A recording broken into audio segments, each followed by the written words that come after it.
Lucky bank के अंदर दाखिल हो गया था, लेकिन जब मैनेजर ने उसे पैसे निकालने के लिए कार्ड मांगा तो उसके पास कार्ड नहीं था। उसकी फतेहाल देखकर पहले ही मैनेजर को गुस्सा आ गया था और अब ऊपर से लकी ने यह डिमांड रख दी कि वह फिंगरप्रिंट से पैसा निकालना चाहता था, लेकिन अपनी तब सर से ऊपर निकल गया जब उसकी उंगली मैच ही नहीं हुई। मैनेजर ने फ़ोन निकाला और पुलिस को फ़ोन लगाने लगा। अरे ये क्या कर रहे हो? देखिए सर, मेरी बात सुनिए, मैं कोई क्रिमिनल नहीं हूँ। हो सकता है कि मैं गलत उंगली लगा दी हो, बस आप मुझे एक लास्ट बार फिंगरप्रिंट लगा लेने दीजिए बस। लकी ने उसके सामने हाथ जोड़ते हुए कहा, अगर यह उंगली भी नहीं लगी ना तो फिर यह मत कहना कि मैं अगली उंगली ट्राई करके देखता हूँ। बार बार ऐसा नहीं चलने वाला है। अगर वह वाली काम नहीं की तो मैं सीधा पुलिस को फ़ोन कर दूंगा। मैनेजर ने लकी को धमकाते हुए कहा। उसने अपने एक हाथ में मशीन और दूसरे हाथ में मोबाइल पकड़ा हुआ था। उसकी स्क्रीन पर उसने पुलिस का नंबर खोल रखा था और उसका अंगूठा हर बटन पर ही टिका हुआ था। इधर लकी ने फिर से अपने सीधे हाथ को उंगली को अपनी पैंट में साफ किया और भगवान का नाम लेकर उसे मशीन पर लगा दिया। जैसे ही उसकी उंगली उसे मशीन पर पड़ी, उसकी बार फिर मशीन में से एक आवाज़ और हो चमक कर हरी होती थी। तभी मैनेजर के मोबाइल पर मैसेज आया, वेरिफिकेशन सक्सेसफुल। खाता 1, नाम लक्ष्मण लाल महतो, खाता नंबर 01104। जैसे ही मैनेजर ने इस मैसेज को देखा उसकी आंखें फटी की फटी रह गई थी। उसे मशीन पर चमकते लाइट को देखते हुए लकी की आंखों में भी चमक आ गई थी। लकी उस हरी बत्ती को देखते ही झूम उठा था और फिर उसने मैनेजर को घूर कर देखा। उसके दिमाग में वो सारी बातें चल रही थी जो मैनेजर उसे अभी थोड़ी देर पहले सुन रहा था। इधर मैनेजर ने भी उसके आगे हाथ जोड़ और खिसिया कर हंसते हुए कहा, लक्ष्मण सर, प्लीज़ मुझे माफ़ कर देना। मैं इस ब्रांच में नया नया आया हूं और इसलिए मुझे मालूम नहीं था कि आप कौन हो। मैं इस ब्रांच का कस्टमर मैनेजर शशिकांत वर्मा हूं। प्लीज़ आगे भी मेरा ध्यान रखना सर। हाँ हाँ ठीक है, तुम बस मुझे ये बताओ कि मेरे खाते में कितने पैसे रखे हुए हैं। लकी ने कहा और वो अब सोफ़ा पर बैठ गया। मैनेजर उसके सामने खड़ा हुआ था और उसके खाते की जानकारी अपने फ़ोन पर ही निकल रहा था। उसने अपने फ़ोन पर इधर उधर कुछ उंगलियां चलाई और बोला, हो गया सर। आपके खाते में इस वक्त 90,80,70,650 रुपये रखे हुए हैं। शशिकांत के खुद के होश इतनी बड़ी रकम को देखने के बाद उड़ गए थे। उसे विश्वास नहीं हो रहा था कि इस आदमी के खाते में इतना पैसा भी हो सकता था। लकी की शक्ल देखकर तो यही लग रहा था कि उसकी उम्र 20 से या 22 साल से ज़्यादा नहीं थी। ऐसे में अगर उसके खाते में इतना सारा पैसा रखा हुआ था तो यह वाकई बहुत बड़ी बात थी।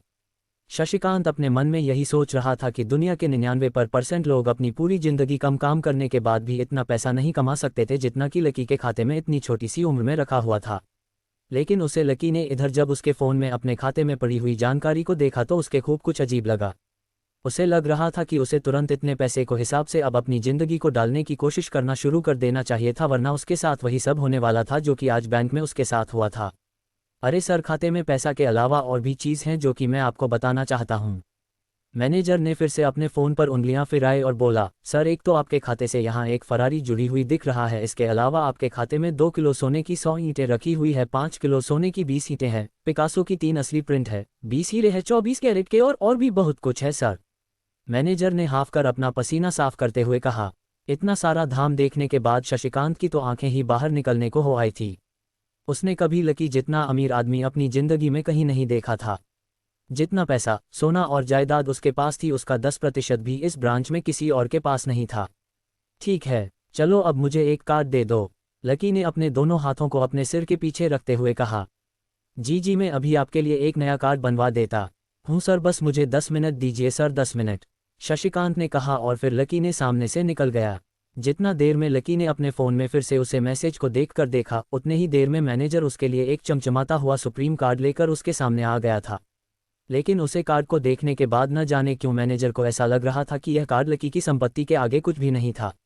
फिर भी मैनेजर इसमें कुछ नहीं कर सकता था क्योंकि वह जानता था कि उसके पास इस ब्रांच में इससे बड़ा और कोई कार्ड नहीं था। इसलिए फ़िलहाल तो वह लकी को यही दे सकता था। उसने उसे कार्ड पर लकी का पूरा नाम लक्ष्मण लाल महतो गुदवा लिया था। लीजिए सर आपका कार्ड, पासवर्ड वगैरह सब आपको ईमेल पर मिल जाएगा, शशिकांत ने मुस्कुराते हुए कहा और लकी के सामने हाथ बांधकर खड़ा हो गया। इधर लकी ने उसका को उलट पलट कर देखा और फिर अपनी जगह से खड़ा होकर वह बाहर निकलने लगा। शशिकांत का मन तो यही कर रहा था क्यों उसे दरवाजे तक छोड़ने जाए, लेकिन उसकी ड्यूटी इसी ऑफिस में थी और वह किसी को बाहर छोड़ने नहीं जा सकता था। फिर भी वह लकी के लिए दरवाज़ा खोलने के लिए आगे आ गया था। इधर यास्मीन अपने केबिन में अपना सिर पकड़े हुए बैठी थी। उसे समझ में नहीं आ रहा था कि आखिर अंदर चल गया रहा था। एक पल को तो उसे लगा कि लकी पागल नहीं बल्कि बदमाश था और उसने शशिकांत को बंदी बना लिया था।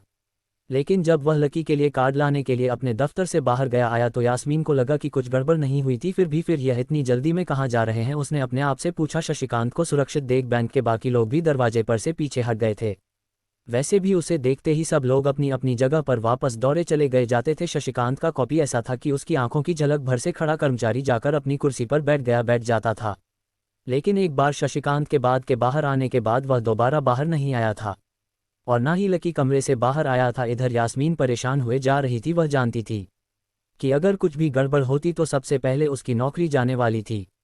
उसने बड़ी मुश्किल से और मेहनत करके इस नौकरी को फांसी किया था और वह किसी पागल की वजह से इसे आप अपने हाथ से जाने नहीं देना चाहती थी। रुको, तुम इस तरह से नहीं जा सकते, यास्मीन जोर से चिल्लाए और भागते हुए लकी के पास चली गई। तुम्हारी हिम्मत कैसे हुई जबरदस्ती वीआईपी रूम में घुस से चले आने की, यास्मीन ने पूछा। उसका मन तो यही कर रहा था कि वह अभी अब लकी का गिरेबान पढ़कर उसे, लेकिन उसने अपने आप को रोक कर रखा था। मैनेजर पहले ही भी तो कहा था, मैं यहाँ सिर्फ अपना पैसा लेने के लिए आया था, लकी ने कहा और मुस्कुराने लगा।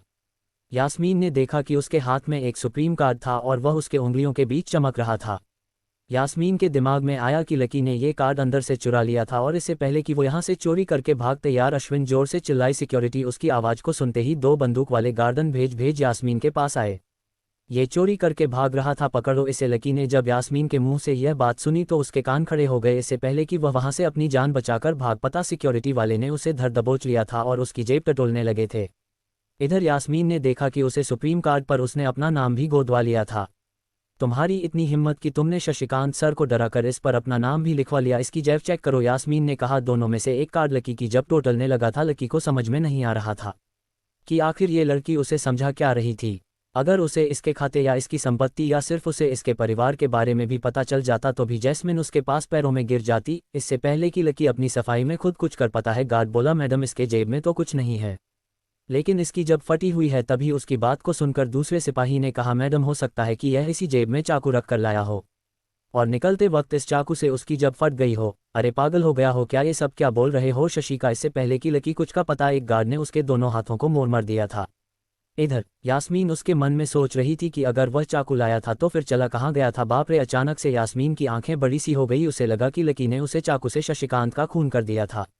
यास्मीन ने तुरंत अपना फ़ोन निकाला और पुलिस को फ़ोन मिलाते हुए कहा, हेलो पुलिस स्टेशन, में न्यू सिटी बैंक से बोल रही हूँ। हमारे बैंक में एक सैनिक घुस आया है और उसने हमारे कस्टमर मैनेजर का खून कर दिया है। आप प्लीज़ जल्दी आ जाए। यास्मीन ने इधर इतना कहा और फ़ोन रख दिया। तब तक दोनों गार्ड ने लकी को नीचे घुटने के बाल बैठा दिया था और उसके सर पर बंदूक रख दी थी। जैसे ही बाकी के लोगों ने भी अपनी आंखों के सामने यह मंजर देखा तो वह सब लोग भी लकी के आसपास घेरे बनकर खड़े हो गए थे। अंदर बैंक मैनेजर ने जब इस हलचल को देखा तो वह भी अपना सारा सिस्टम बंद करके बाहर आ गया। अरे क्या हो रहा है ये सब, उसने जोर से आवाज़ देते हुए पूछा।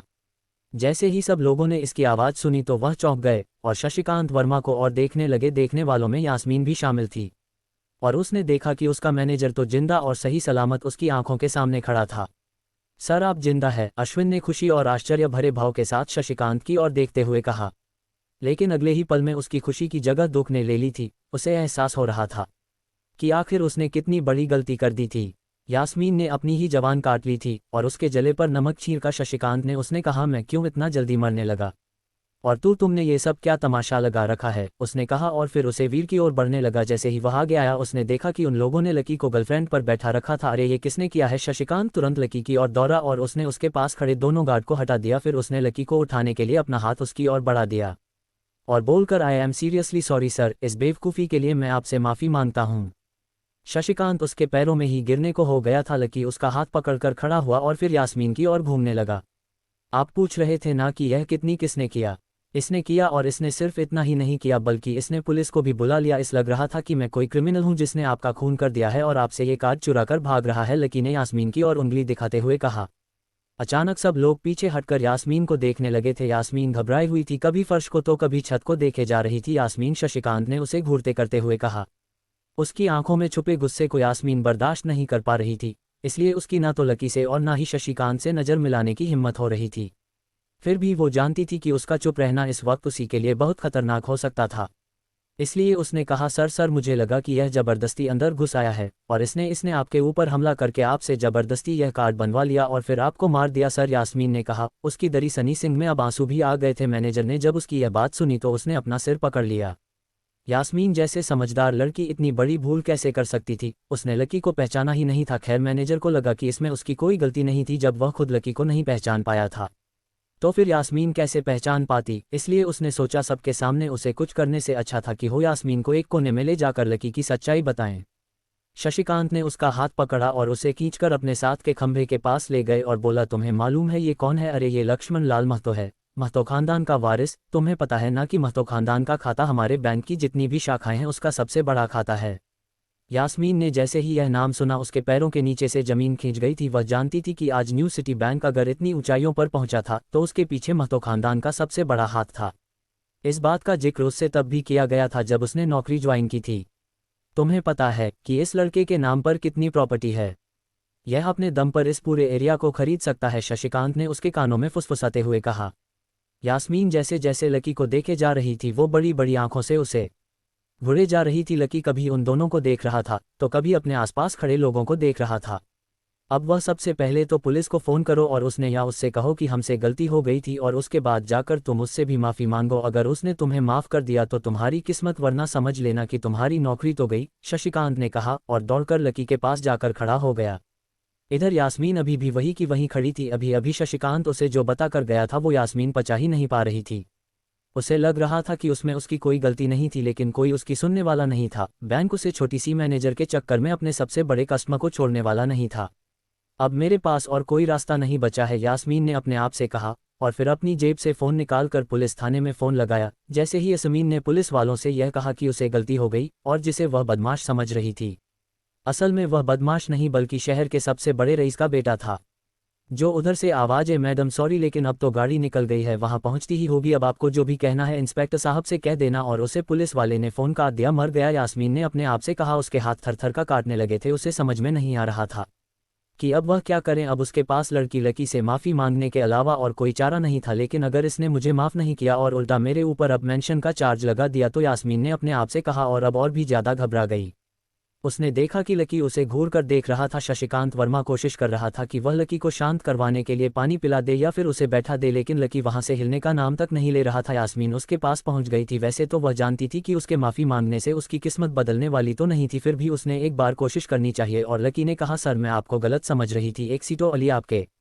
यास्मीन ने उसके कपड़ों को देखा और एक सांस लेते हुए आगे बोली, सर प्लीज़ मुझे माफ़ कर दीजिए, मेरा इंटेंशन आपको हर्ट करने का बिल्कुल भी नहीं था। मैं तो जो कुछ कर रही थी बैंक की सिक्योरिटी के लिए कर रही थी, यास्मीन ने कहा और नीचे देखने लगी। स्टेटस ओके ओके, लकी ने कहा और उसके हाथ से अपना सुप्रीम कट लेकर निकल गया। यास्मीन को अपने कानों पर विश्वास ही नहीं था कि वह रातों रात इतना अमीर हो गया था। आखिर लकी इतनी पैसों का क्या करने वाला था? क्या उसके खाते के बैलेंस की तरह वह भी रातों रात बदल जाता? ये पैसा उसकी ज़िंदगी को क्या दिशा दिखाने वाला था? आगे सुनने के लिए Tulsi studio SP J YouTube channel subscribe करें।